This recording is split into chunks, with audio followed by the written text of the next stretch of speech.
Hello friends, welcome to my channel R D story. আমার আজকের recipe সম্পূর্ণ নিরামিষ পটল আলুর ডালনা। যে কোনো দিন আপনারা এই রেসিপিটা খুব সহজেই তৈরি করে নিতে পারেন। খুব কম তেল মশলাতেই এই রান্নাটা করা যায়। দেখে নিন আজকের রেসিপিটা। পটল দিয়ে অনেক রকমের রেসিপি আমি এই চ্যানেলে আগেও দিয়েছি, প্রয়োজন থাকলে দেখে নিতে পারেন অবশ্যই। আজকের রেসিপিটাও খুবই সুন্দর, আশা করি আপনাদের প্রত্যেকের খুব ভালো লাগবে।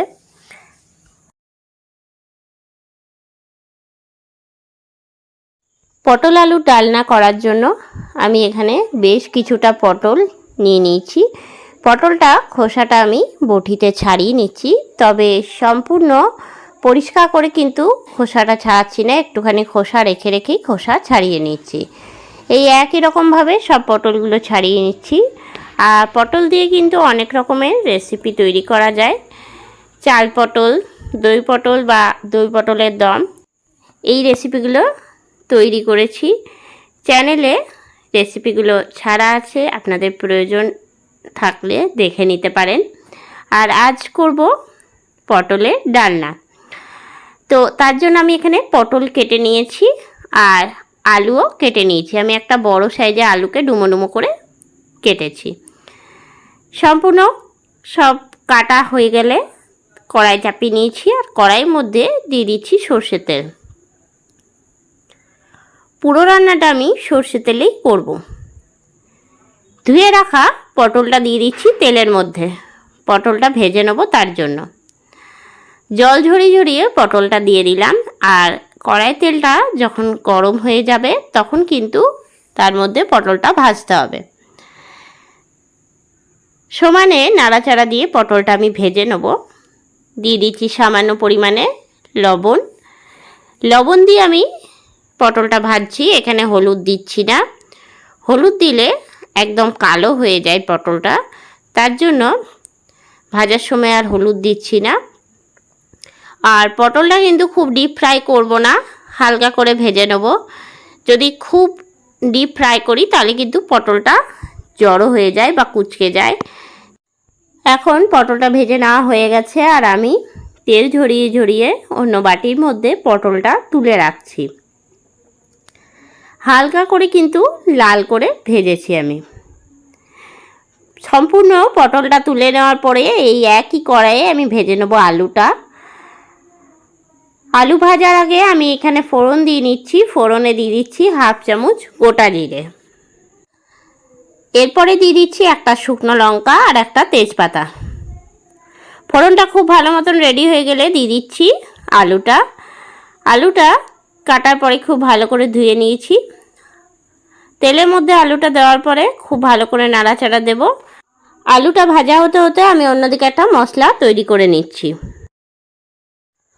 মশলাটা তৈরি করব তার জন্য আমি একটা মিক্সিং জারের মধ্যে 3 টুকরো আদা, 2টো টমেটো আর 3টে কাঁচা লঙ্কা একদম মিহি পেস্ট তৈরি করে নিচ্ছি। অন্যদিকে আলুটা অনেকটা ভাজা ভাজা করে নেওয়া হয়ে গেছে আর তৈরি করে রাখা মশলা পেস্টটা আমি দিয়ে দিলাম আলুর মধ্যে। এরপরে এর মধ্যে দিয়ে দেবো আমি ভেজে রাখা পটলটা। পটল আর আলু একই সঙ্গে মশলার সঙ্গে কষিয়ে নেব। যেহেতু এটা নিরামিষ রান্না তার জন্য এখানে পেঁয়াজ রসুন এগুলো করে ব্যবহার করিনি। এরপরে এর মধ্যে আমি অন্য আরও মশলা দিয়ে দিচ্ছি। প্রথমেই দিয়ে দিলাম হলুদের গুঁড়ো। এখানে আমি 1 চামচ হলুদ গুঁড়ো দিয়েছি, আগে কিন্তু ভাজার জন্য হলুদের গুঁড়ো ব্যবহার করিনি। এরপরে এর মধ্যে দিয়ে দেবো আমি ধনে গুঁড়ো। এখানে আমি 1 চামচ ধনে গুঁড়ো দিয়েছি। দিয়ে দিচ্ছি 1 চামচ জিরে গুঁড়ো। দিয়ে দিচ্ছি এর মধ্যে আমি লঙ্কার গুঁড়ো। এখানে আমি 1 চামচ লঙ্কা গুঁড়ো দিয়েছি। এরপরে দিয়ে দেবো পরিমাণ মতন লবণ। পটলটা ভাজার সময় একবার লবণের ব্যবহার করেছি, সেই বুঝেই কিন্তু লবণটা ব্যবহার করতে হবে। সব কিছু দিয়ে নিয়ে খুব ভালো করে আমি নাড়াচাড়া দেবো। আর মশলাটা কিন্তু কষিয়ে নিতে হবে খুব ভালো মতন, যাতে আদা আর টমেটোর কোনো কাঁচা গন্ধ না থাকে। মশলাটা যখন অনেকটা টান টান হয়ে যাবে তখন মিক্সিং জারের মধ্যে সামান্য জল দিয়ে সেই মশলার জলটা একটু করে দেবো আর 5 থেকে 7 মিনিট এই একই রকমভাবে নাড়াচাড়া করব। যেহেতু এটা একটা নিরামিষ রান্না, তার জন্য একটু ভালো করে কষিয়ে কষিয়ে রান্না করলে কিন্তু এর স্বাদটা খুব ভালো হবে। বেশ কিছুক্ষণ ধরে আমি নাড়াচাড়া করে মশলাটা কিন্তু কষিয়ে নিয়েছি। আর অন্যদিকে আমি 1.5 কাপের মতন গরম জল করে নিয়েছি। রান্নাতে আমি সবসময় গরম জলেরই ব্যবহার করি। মশলাটা এখন অনেকটা কষিয়ে নেওয়া হয়ে গেছে, দিয়ে দিচ্ছি এর মধ্যে জলটা। এবার আগে থেকে গরম করে রেখেছিলাম জলটা, সেই জলটা দিয়ে দিচ্ছি। আমি একটুখানি কম ঝোলই এখানে রাখবো, তার জন্য জলের পরিমাণটা একটু কমই দিলাম। দিয়ে দিচ্ছি একটা ঢাকা সিদ্ধ হওয়ার জন্য।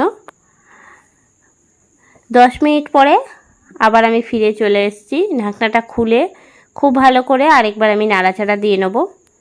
আর দেখে নিচ্ছি আলু পটল সিদ্ধ হয়েছে কিনা। আলুটা প্রায় অনেকটা সিদ্ধ হয়ে এসছে, তবে আরেকটু আমি সিদ্ধ করে নেব, তার জন্য আবারও আমি ঢাকা দিয়ে দিলাম। আবারও আমি 10 মিনিট পরে ঢাকনাটা খুলে নিচ্ছি। আর এখন কিন্তু ঝোলটা অনেকটা টান টান হয়ে গেছে, আর পটল আলু দুটোই সিদ্ধ হয়ে গেছে। খুব ভালো করে একবার নাড়াচাড়া দিয়ে নিলাম। দিয়ে দিচ্ছি এর মধ্যে 1 চামচ চিনি। একটুখানি স্বাদটা ব্যালেন্স হওয়ার জন্য আমি এখানে চিনিটা দিলাম। চিনিটা দেওয়ার পরে আবারও খুব ভালো করে আমি নাড়িয়ে নিচ্ছি। যেহেতু এটা একটা নিরামিষ রান্না, তার জন্য ওপর থেকে আমি ঘি আর গরম মশলা দিয়ে পটল আলু ডালনাটা নামাবো। ওপর থেকে দিয়ে দিচ্ছি সামান্য পরিমাণে ঘি, আর দিয়ে দিচ্ছি একটুখানি গরম মশলা গুঁড়ো। খুব ভালো করে একবার নাড়াচাড়া দিয়ে নেব। আর পটল আলুর ডালনাটা একদম রেডি হয়ে গেছে। গ্যাসটা বন্ধ করে দেবো আর নামিয়ে নিয়ে একটা প্লেটের মধ্যে তুলে রাখছি। ভাত বা রুটি যে কোনো কিছুর সঙ্গে কিন্তু সম্পূর্ণ নিরামিষ এই পটল আলুর ডালনা খেতে দারুণ লাগে। আজকের রেসিপিটা কেমন লাগলো অবশ্যই আমাকে কমেন্ট করে জানাবেন। রেসিপিটা ভালো লেগে থাকলে লাইক করবেন, শেয়ার করবেন। এই চ্যানেলে নতুন বন্ধু হয়ে থাকলে চ্যানেলটা সাবস্ক্রাইব করার অনুরোধ রইল। পাশে থাকা বেল আইকনটা প্রেস করে রাখবেন সবার আগে নোটিফিকেশান পাওয়ার জন্য। আবারও নতুন কোনো রেসিপি নিয়ে হাজির হব। সঙ্গে থাকুন আর দেখতে থাকুন। সবাই ভালো থাকবেন, সুস্থ থাকবেন। ধন্যবাদ।